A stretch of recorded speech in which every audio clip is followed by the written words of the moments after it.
Okay, hey everybody, this is Grace, and in this video I'm going to talk about something I know I've talked about recently, but I think I've talked about this over years, and again recently. It's when somebody is a grown adult, and let's see, out of the age of adolescence, which when I was a student it was 15 to 24. And I know if you look it up online, it's going to say you might find different numbers, but it was, 15 to 24, I believe. Now that was as a student. Remember that. Not just something you Google and you find and it's by anybody. But anyway, someone who is an adult in any way, shape, form, or fashion, considered an adult. And they act childish. Now, there are more reasons than some people want to say, just throw them all under narcissists. That's not true. Okay? They're not all narcissists. They're not all cluster Bs. They're not all anything. Just not all one. And it can be a combination even. But it can be somebody, like as I've mentioned before, I'm fairly certain, that has been infantilized by anybody. It could be their parents, it could be their siblings, it could be their employer, their friend, their just somebody they know, an acquaintance, whatever. And it's repeated, possibly, and it makes them difficult to grow. They're not a bad person. They don't mistreat people because of it. Some do, some don't. It just depends. It's not a one-size-fits-all and all across the board and all that. But I can tell you, I know myself, there are times when I see something. Overall, I act my age. I'm 59. But there are times when I see something and it is, I might act younger, but it's kind of rare that ever happens to me, especially now. It's very rare that I act younger my age. But there's a process that I went through because I had been infantilized myself. More than one person in my life. I have been around a lot of people who think that's a normal thing to do, especially when when they feel a strong need to feel superior. And they're not. I don't like the whole totem pole game, who's this, who's the best, who's superior, who's lower, whatever. No, I don't really play that. But I know what it is. I know what a difference would be. I'm a social and behavioral scientist. I have a very good clue.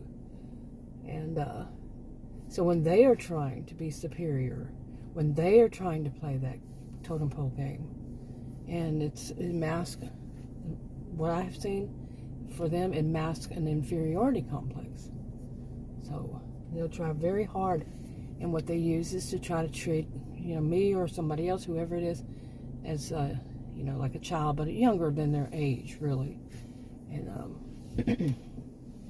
to try to say that they're superior, they're more mature, they're more whatever it is, and that could stunt a person's emotional, mental, psychological, whatever growth.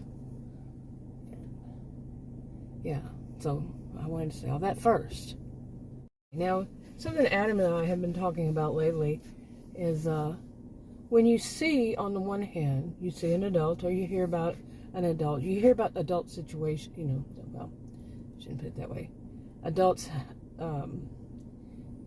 having arguments or whatever. And each one of them, or however many, that they are grown adults. Yet, what you hear or see, whatever it is the situation, is quite the opposite. The way they behave. On the one hand, you see physically an adult who can act as an adult at their age, whatever it is, but then what you see is a rebellious teenager. And I am saying any age that it's an adult age. And it's just, it can be quite shocking. Okay, and now I know a lot of people want to say that they all act like they're 2-year-olds. I don't know where in the world they got that. What I have always seen in my life, people who have this narcissistic, histrionic blend of behaviors, is they act like rebellious teenagers. They act like teenagers who, the adult mean girls, adult mean boys, they're the popular crowd and but nobody else is, when they're not really any of that, but they are mean girls, adult mean boys. But just the behaviors are so not their age, what you would think is their age group. Now, I worked on a PhD, and part of it was, I worked concurrently on, my goodness, my master's in sociology. I could have had like three or four master's degrees, and concurrently with working on a PhD in counseling and developmental psychology. Okay, I have a clue. And I know that, like I've just admitted to, that sometimes I'm not my age either, but overall, yes. These are people I'm talking about are overall not their age, not within their age group. Not everybody's going to be perfect in the stages. They're not going to fit it perfectly. Of course not. But they're nowhere near it. And when somebody say is 30s, in their 30s, they act more like a teenager, or in their 40s, 20s even, 30s, 40s, like I said, say 25 and up. And they still act like a teenager at times. And that teenager is one who's stomping their foot.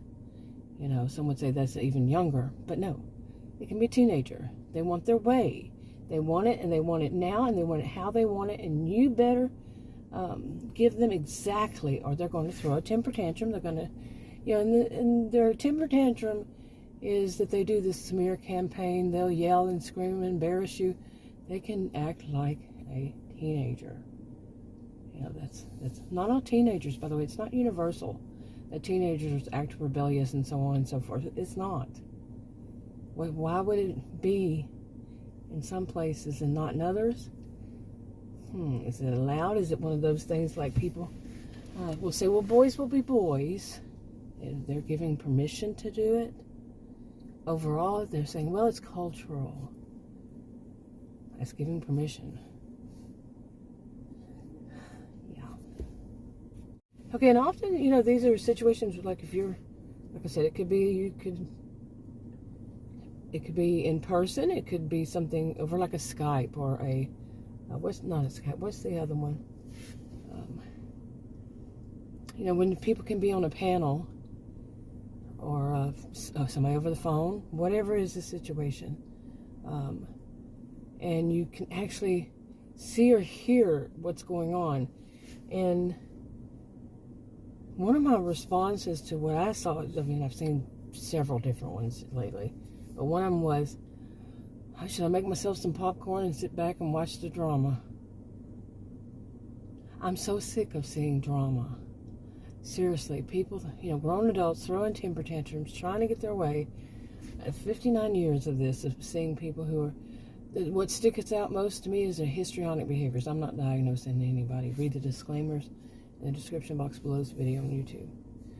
But, just seeing those behaviors. The temper tantrums, my goodness. And it's so scripted, seriously. It's like I can predict what will be next. Next. But I'm glad about one of them seems, and this is always, it seems. I'm serious, I should not say always, most often seems this way. That there is something happening in a community, say it's a community online. So, like I said, sometimes it's in person, blah, blah, blah, blah. But, say with a situation online, and I truly believe that eventually society will take care of itself. Most often. Maybe. Don't have any statistics on it. But something, at some point people say, I'm so tired of this, like me. So tired of it. I've been tired of it a long time. But sometimes it takes society to catch up and to start to say, okay, this is going to stop. But it could be, and I've seen that plenty too.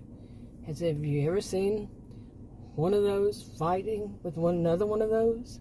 You know, like some would say, I'm not saying anybody's diagnosing, but just some would say that person's a narcissist. They said that person's a narcissist, and they're fighting with one another. Or one that they claim is a narcissist, the other one is a histrionic, and they're fighting with one another. If you've ever seen it, it's like, oh my goodness. Really? Yeah, the high drama, of course. You know, it's high drama. And it can really make people worry about humanity. Does me. Is this where we're going to? Where everybody's going to be demanding, you know, stomping their feet, throwing a temper tantrum, demanding their way, and they have to have it, or they're going to see who can speak the loudest, who can say the most cruel things to the other person, or spread the most bad gossip about the other person. And you see it in more than one community. If it's on, like I said, this part is online. You can see it in so many different communities, different genre. Yeah. But I don't know. I do feel like I'm sitting, you know, I go through stages right now. I'm watching, once again, I had watched them years ago. What are they called? Midsummer Murders. I like that, and Murdoch Mysteries. I think I've watched all the Murdoch Mysteries ones. But I like those too. Okay. And I'll just stop watching stuff online because it's lather, rinse, repeat.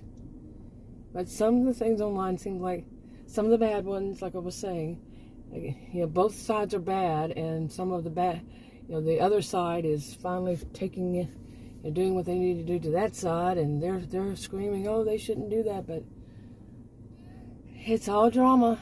It's all drama, you know. And as some would say, it's all for the clicks and views and the money that comes from you know, down the line, or the money that they can get putting all their different cash apps and PayPals and all that stuff, and whatever they can to get money. I wish there were a way to, I know there used to be, and I didn't like it, where you can know who is watching your videos. You can, because the videos, you put them on unlisted, right? But you send out you know, invites for the people to watch them, and that was on YouTube. I tried it back then when it was the classic. I did not like it. I don't think anybody who watched me liked it either. And then I don't know what it is now. I don't even know if they still do that. But I think you just send a link to them. But I'd like that. I'd like one where they don't have to pay. If there was a Patreon, then they didn't have to pay. You know, so I could do videos more to where not anybody can just click on it. But these are people, they want just anybody to click on it, you know? Just anybody. Yeah. Anyway, I wanted to say that too in this video. But I have been doing that thing of uploading my videos and not even listening to them, you know, listening to them again, and you know, see what was on them. Been doing that lately because otherwise I had, what was it, 94 videos, and most of those didn't get watched. Some of them, not most, but a big chunk of them didn't get watched because I put them all at once. They were out there pretty much. And I've heard people say it. I don't know if anybody really knows what they're talking about when they say things like this. They say things like, after the second one or the third one, it doesn't send out notifications to people. You know, the second or third one you've made public in a day, in a 24 hours time, whatever. I think these are people who are all full of BS. How do you know? Really, how does anybody who claims that they know, unless they actually work for YouTube or whatever social media platform it is, they're just guessing. And it's just what they can see. In my opinion, I could be wrong. But anyway. Yeah, I think I got enough of that out. We're supposed to be flooding, by the way, to talk a little bit about the weather. It is August 21st, 2022. at 6:47 p.m. We were supposed to have storms come in last night and last for at least a week. And we were supposed to be, luckily we're not, under flood warning. But our temperature, the highs and the days, has gone down to time. One of them is going to be like 30 degrees, the high, 30 degrees less than it was during our heat wave. What was it, like 2.5 months? You know, 2.5 months, it was 100 plus degrees, different days. And now it's going to be like in the 70s to 80s, maybe some 90s here and there. So, you see what I'm saying? In that range. Big difference. So we're glad that we didn't get flooding, but we would, you know, it'd be a nice, interesting thing just to see more rain, not flood, but rain. Yeah, more of it. We just had a little bit today. That's all we saw. So, anyway, I guess that's enough. I'll talk to you on another video. Bye.